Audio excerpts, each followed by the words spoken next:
Shalom, Gerakan Pemuda kembali. Kita akan merenungkan firman Tuhan. Renungan pada hari ini, pada hari Rabu 19 Januari 2022, dengan tema Mari Menata Kemarahan, karena itulah yang menyehatkanmu. Gerakan Pemuda, bacaan kita terambil dari Matius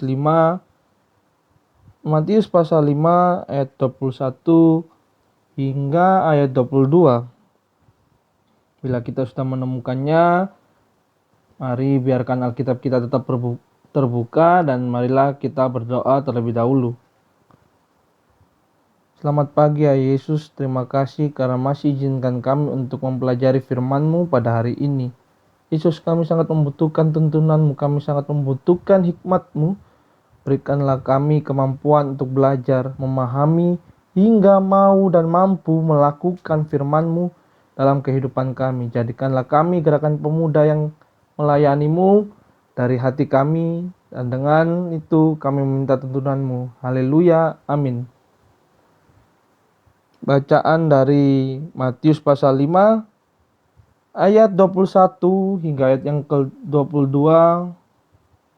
Kamu telah mendengar yang difirmankan kepada nenek moyang kita, jangan membunuh, siapa yang membunuh harus dihukum. Tetapi aku berkata kepadamu, setiap orang yang marah terhadap saudaranya harus dihukum. Siapa yang berkata kepada saudaranya kafir, harus dihadapkan ke mahkamah agama, dan siapa yang berkata jahil, harus diserahkan ke dalam neraka yang menyala-nyala.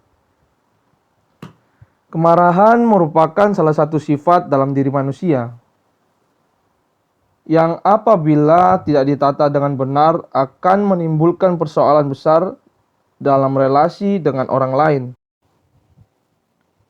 Persoalan mengenai bagaimana mengungkapkan kemarahan dengan cara yang tepat merupakan hal yang tidak mudah.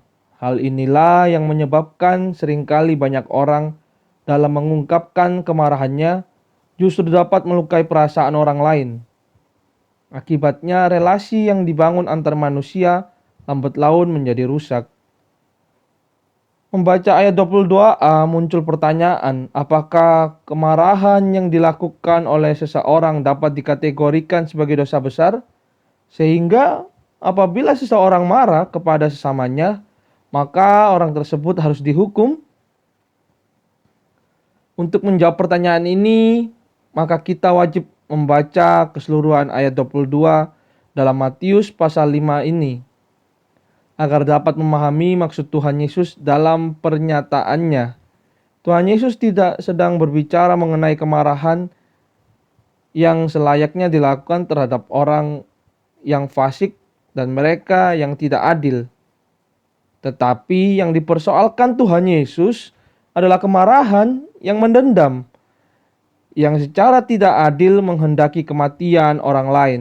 Kata kafir merupakan kata makian yang berarti tolol dan jahil, berarti bodoh.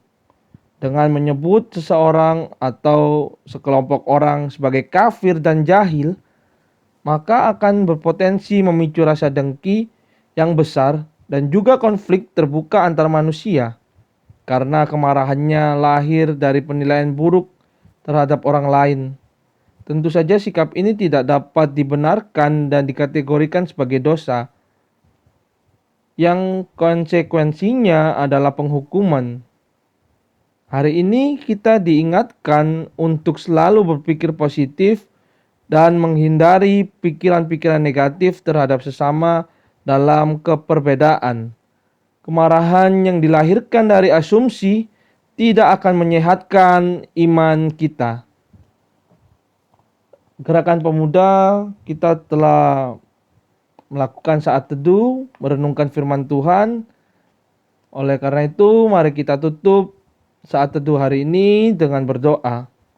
Mari kita berdoa. Ajarku Tuhan untuk terus memiliki kemampuan untuk mengendalikan diri ini, agar hidupku menjadi berkat bagi sesama. Amin.